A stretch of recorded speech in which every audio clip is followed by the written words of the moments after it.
కొట్లాటలు పూల గుత్తుల కౌగిలింతలై కలిసిపోయిన జమ్మలమడుగు ఫలితంపైనే అందరి ఆసక్తి కనిపిస్తోంది.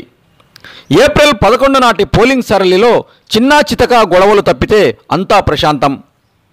మంత్రి, మాజీ మంత్రి ఒకవైపు, రాజకీయాలకు పూర్తిగా కొత్త అయిన మరో నేత ఇంకోవైపు. ఓటర్లంతా ఎండనక ఉక్కపోత అయినా ఓటేసుకున్నారు. ఈ ఓట్ల సమరాన రానున్న ఫలితమే అందరిలోనూ ఉత్కంఠ రేపుతున్న అంశం. కడప జిల్లా జమ్మలమడుగులో జరిగిన ఎన్నికల సమరం ఇప్పుడు 2 తెలుగు రాష్ట్రాల దృష్టిని ఆకర్షిస్తోంది. ఎందుకంటే ఈసారి జరిగిన ఎన్నిక అంతా ప్రతిష్టాత్మకంగా సాగింది. ఇదే సందర్భంలో మరో ముఖ్యమైన మాటను కూడా ప్రస్తావించుకోవాల్సిన అవసరం ఉంది. ఆ మాటే మంత్రి ఆదినారాయణ రెడ్డి, మాజీ మంత్రి రామసుబ్బారెడ్డి కుటుంబాల కలయిక.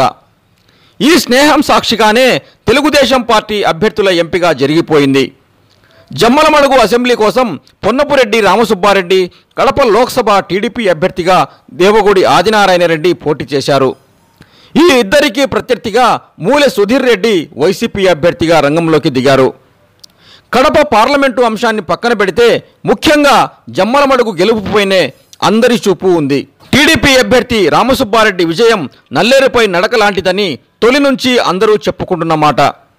ఎందుకంటే 2 పేరు మోసిన ఫ్యాక్షన్ కుటుంబాలు కలిసిపోయి ఇదే ఎన్నికను అత్యంత ప్రతిష్టాత్మకంగా తీసుకున్నాయి గనక.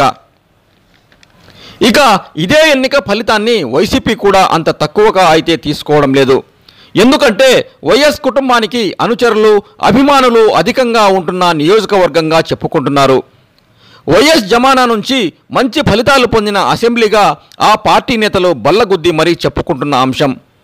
సుధీర్ రెడ్డి రాజకీయాలకు కొత్త కావచ్చు, ఫలితం మాత్రం జగన్ను దృష్టిలో పెట్టుకొని ఉంటుందనేది వైసీపీ అనుచరుల వాదన. ఎవరెన్ని అనుకున్నా, ఎన్ని రకాలుగా అంచనాలు, కూడికలు, తీసివేతలు వేసుకున్నా ఇద్దరు హేమాహేమీలైన టీడీపీ నేతలు కలిసిన చోట గెలుపు మమ్మల్ని వదిలి ఎవరి దాపునకు చేరేది లేదని టీడీపీ తమ్ముళ్ళ ధీమా, ధైర్యం.